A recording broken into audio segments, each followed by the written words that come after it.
Hello दोस्तों, स्वागत है आप सबका स्टडी IQ IAS हिंदी पे। मैं ललिता दहिया। दोस्तों 2025 की IAS की प्रारंभिक परीक्षा की उल्टी गिनती शुरू हो चुकी है। आप में से काफी सारे ऐसे बच्चे होंगे जो 2025 में यूपीएससी का अटेम्प्ट देने वाले होंगे। काफी सारे बच्चे ऐसे होंगे जो 2026 या 2027 को फोकस किए होंगे। IAS यदि बनना है तो कुछ कार्य ऐसे हैं जिन्हें निश्चित तौर पे करना ही पड़ेगा, कुछ बातें ऐसी हैं जिन्हें निश्चित तौर पे ध्यान रखना ही पड़ेगा। आज की संक्षिप्त परिचर्चा में हम उन्हीं बातों का जिक्र करेंगे। यदि IAS बनने की ठान ली है तो आपको उन बातों को फॉलो करना ही पड़ेगा। तो चलिए फटाफट परिचर्चा की शुरुआत करते हैं। सबसे पहले तो मैं आप लोगों को बता दूं कि IAS की जो तैयारी है ये अपने आप में एक लंबी प्रोसेस है। ये तैयारी कोई 5-6 महीने का प्रश्न नहीं है, बल्कि IAS की तैयारी आपको कम से कम 1.5 से 2 वर्ष का समय चाहिए। और ये जो 1.5 से 2 वर्ष का समय है ये परीक्षा में बैठने से पहले चाहिए। यानी जब आप प्रारंभिक परीक्षा में बैठें तो उससे पहले आप 1.5 से 2 वर्ष की जो तैयारी है, जिसमें आप अपने संपूर्ण GS का जो सिलेबस है उसको कवर कर चुके हो, आप अपना ऑप्शनल कवर कर चुके हो, आप ऐसे कवर कर चुके हो, आपकी आंसर राइटिंग अच्छी हो जाए, तो 1.5 से 2 साल की लगातार और एक बेहतर दिशा में की गई मेहनत अनिवार्य है इस परीक्षा में बैठने से पहले। क्योंकि प्रारंभिक परीक्षा का अर्थ यह नहीं होता है कि आपने केवल प्रारंभिक परीक्षा की तैयारी कर ली और आप परीक्षा में बैठ गए, क्योंकि 1.5 से 2 से 2.5 महीने के अंदर आपको मेंस भी लिखना होता है। तो इसलिए ये अपेक्षा की जाती है और यही सबसे सटीक रणनीति भी होती है कि आपकी एक राउंड पूरी प्रिपरेशन परीक्षा में बैठने से पहले हो जाए। ध्यान रखिएगा। तो आपको करना क्या है इस 1.5 से 2 साल। फॉर एग्जाम्पल, यदि आप 2026 में अटेम्प्ट देने वाले हैं तो आपको कई बार लग सकता है कि हमारे पास तो अभी बहुत समय है, लेकिन आप यकीन मानिए जब आप सिलेबस का गहन अध्ययन करेंगे और डिटेल से सिलेबस को समझेंगे तो आपको पता लगेगा कि इतना पहाड़ जैसा सिलेबस है, उसके लिए यह समय भी कम पड़ सकता है। तो इसलिए आप जिस समय ये वीडियो देख रहे हैं उसी समय आप रणनीति बनाइए और उस रणनीति के अनुसार अपनी प्रिपरेशन को आगे बढ़ाने का काम कीजिए। बात समझ में आई? तो पहला मुद्दा है, आपको तैयारी के लिए समय चाहिए। ये कोई 2-3 महीने 4 महीने में पढ़ के और परीक्षा निकालने वाली बात नहीं है, क्योंकि यदि हम इस परीक्षा की पूरी अवधि की भी बात करें तो भी 1 साल का समय लग जाता है पूरी परीक्षा को करवाने में। प्रारंभिक परीक्षा, फिर मुख्य परीक्षा, फिर इंटरव्यू, फिर उसका रिजल्ट आएगा। बात समझ में आ रही है? अब आपको करना क्या है इन 1.5 से 2 सालों में, ये महत्वपूर्ण मुद्दा है। सबसे पहला काम है आपको सिलेबस को समझना है। अक्सर कई बच्चे 6 महीने 8 महीने हो गए तैयारी शुरू किए हुए, बस पढ़ रहे हैं, उन्हें यही नहीं पता है कि हमारा सिलेबस क्या है, हमें पढ़ना क्या है। इतिहास तो पढ़ना है, लेकिन इतिहास में कौन कौन से टॉपिक्स पढ़ने हैं, है ना, पॉलिटी में क्या पढ़ना है, एथिक्स में क्या पढ़ना है, उनको इस बात का ज्ञान ही नहीं होता। आप अगर उनमें से एक हो तो अभी जाग जाइए, सिलेबस को समझिए सबसे पहले। भाई जिस मंजिल पे जाना है उसका रास्ता ही नहीं पता होगा तो फिर कैसे सफलता मिलेगी, सोच भी कैसे सकते हैं हम। तो सबसे पहला काम आपको करना है सिलेबस को बहुत ही अच्छे से समझना है। ठीक है, पीटी प्लस मेंस। हालांकि मेंस का सिलेबस ही यदि आप अच्छे से समझ लोगे तो पीटी तो उसमें इंक्लूड हो ही गया। अब इसके लिए एक detail video study IQ IAS Hindi पे चारों पेपर के सिलेबस को डिकोड किया है मैंने बहुत ही डिटेल से। आप वो वीडियो आपके लिए काफी हेल्पफुल हो सकती है, देख सकते हो, ध्यान रखिएगा। अगला मुद्दा क्या है, कई बच्चे जब तैयारी की शुरुआत करते हैं तो मिसगाइड होने की संभावना रहती है। कई लोग कहेंगे कि NCERT में क्या रखा है, बेसिक बुक्स में क्या रखा है, सीधे जो है आप DD बसु पढ़ो पॉलिटी में, है ना। तो इस तरीके के मिसगाइड करने वाले लोगों से बचना है। सबसे पहला काम है अपने बेसिक को मजबूत करना, अपनी नींव को मजबूत करना। तो दूसरा काम है बेसिक पे आपको काम करना पड़ेगा। यदि आप ये गलती कर रहे हो कि आपने सीधी स्टैंडर्ड किताबें उठा ली हैं, हाँ, अगर आपने अपने स्कूल टाइम में NCERT को बहुत गहन अध्ययन करके पढ़ा है, बेहतर तरीके से पढ़ा है, तो ठीक है। आप जब तैयारी करते हो तो आपको यदि कॉन्फिडेंस है कि मुझे तो बेसिक पता है, तो फिर आप एडवांस बुक्स उठा सकते हो। लेकिन यदि आपका बेसिक ही कमजोर है, आपको बेसिक में ही दिक्कत आ रही है तो आपका सबसे पहला काम करना है आप, और इसके लिए जो हम बात करें इसके लिए सबसे महत्वपूर्ण है एनसीईआरटी। आपको एनसीईआरटी पे अपने 5 से 6 महीने दे दो, ध्यान रखना। अब ये एनसीईआरटी बहुत ही ज्यादा जरूरी है। आपने यदि इस बार की प्रारंभिक परीक्षा देखी है तो जिस बच्चे ने एनसीईआरटी भी ढंग से पढ़ ली है वो बेहतर किया है इस बार की प्रारंभिक परीक्षा में। तो एनसीईआरटी में आप पॉलिटी, ज्योग्राफी बहुत जरूरी है, पॉलिटी बहुत जरूरी है, इतिहास बहुत जरूरी है, एनवायरमेंट की एनसीईआरटी बिल्कुल ही जरूरी है, ध्यान रखिएगा।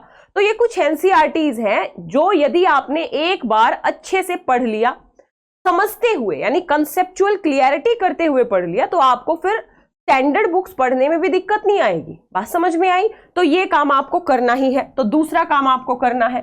तीसरा काम बच्चे आपको करना है कि आपको निरंतर रहना है। ये मूल मंत्र है आईएएस बनने का, ध्यान रखिएगा। निरंतर मेहनत है ना, कछुए की तरह मेहनत करनी है। धीरे धीरे धीरे धीरे चलते रहो, लेकिन चलते रहो, रुकना नहीं है। कई बच्चों में होता है कि वो 4 दिन 15 घंटे पढ़ लेंगे, लेकिन फिर 5 दिन पढ़ेंगे ही नहीं, फिर 3 दिन जोश आएगा 18 घंटे पढ़ेंगे, फिर 5 दिन नहीं पढ़ेंगे। तो ऐसे बच्चों की सफलता की संभावना कम होती है। निरंतर पढ़ना है। आप 8 से 10 घंटे बिल्कुल बेसिक, यदि आप कुछ भी नहीं कर रहे हैं तो भाई 8 से 10 घंटे ज्यादा नहीं है 24 घंटे में, है ना। इतनी बड़ी परीक्षा यदि पास करनी है, यदि आप 8 से 10 घंटे डेली, आप 8 से 10 भी नहीं, यदि गुणवत्तापूर्ण पढ़ाई आपने 7 से 8 घंटे भी कर ली तो भी आप लगातार मेहनत यदि करते रहे। देखो कुछ अनिवार्य परिस्थितियां ऐसी हो सकती हैं जब हमारी पढ़ाई ना हो, वो तो एक अलग मुद्दा है, लेकिन निरंतर यदि मेहनत करते रहे 7 से 8 घंटा तो बेहतर करोगे, इसमें कोई शक नहीं है। और इस निरंतर मेहनत के साथ हमें एक सही दिशा में मेहनत करना बहुत जरूरी है। हमें पता होना चाहिए हम पढ़ क्या रहे हैं, हम पढ़ क्यों रहे हैं, इसे पढ़ने से हमें समझ में आया है क्या, इसे पढ़ने से क्या हम जो हमारे PYQs हैं, MCQs हैं, उनको सोल्व कर पा रहे हैं, क्या क्वेश्चन को हम लिख पा रहे हैं।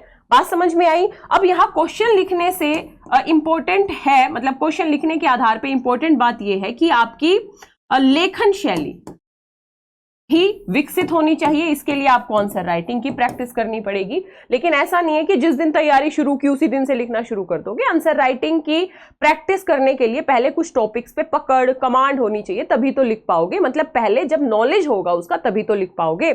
लेकिन जब आप 5-6 महीने, 4-5 महीने आपकी प्रिपरेशन के हो गए, आपने बहुत सारी चीजें पढ़ ली हैं, समझ ली हैं, तो आप ज्यादा नहीं, डेली एक आंसर लिखने की प्रैक्टिस शामिल कर सकते हो अपनी दिनचर्या में, ध्यान रखिएगा। तो लेखन शैली, PYQ की प्रैक्टिस, इसी के साथ ये मेंस का मुद्दा हो गया। और इसी के साथ मैं कहूं, फॉर एग्जांपल आपने प्रस्तावना का टॉपिक पढ़ा है ना पॉलिटी में, तो प्रस्तावना से रिलेटेड पिछले साल कौन कौन से क्वेश्चन आए हैं उनको सोल्व कीजिए।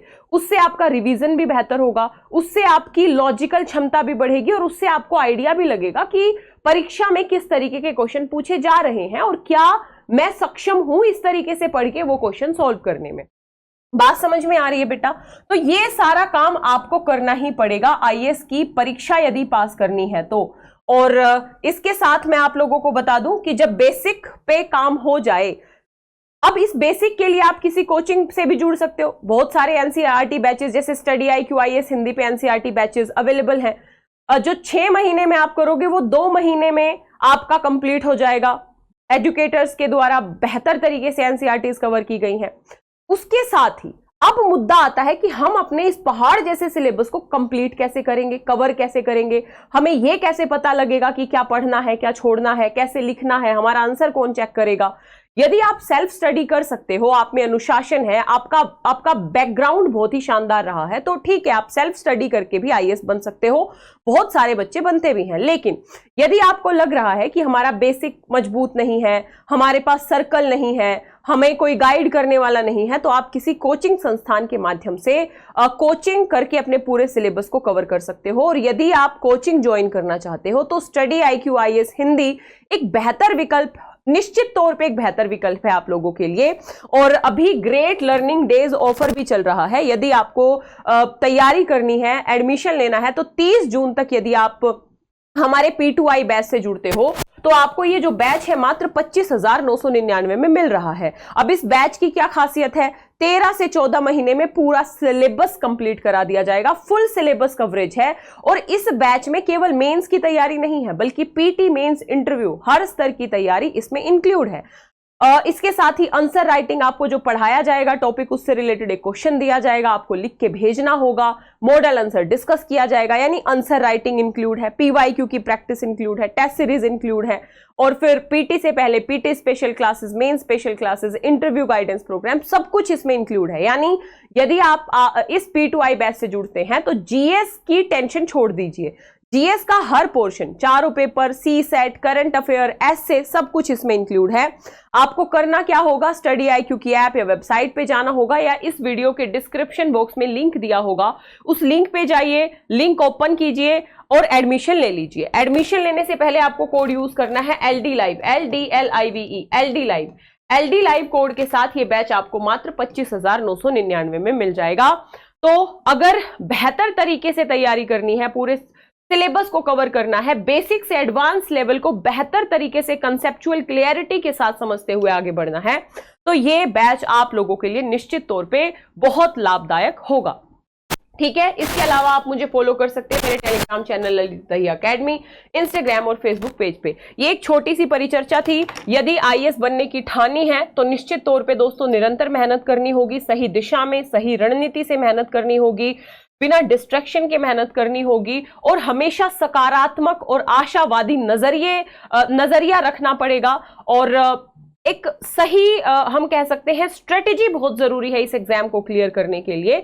ठीक है। तो ये एक छोटी सी परिचर्चा थी। बाकी ऑल द बेस्ट आप सबको। मिलेंगे इसी तरीके की अगली परिचर्चा में। Thank you so much. Hindi में UPSC की तैयारी से संबंधित प्रोग्राम्स को देखने के लिए सब्सक्राइब करें स्टडी IQ IAS हिंदी।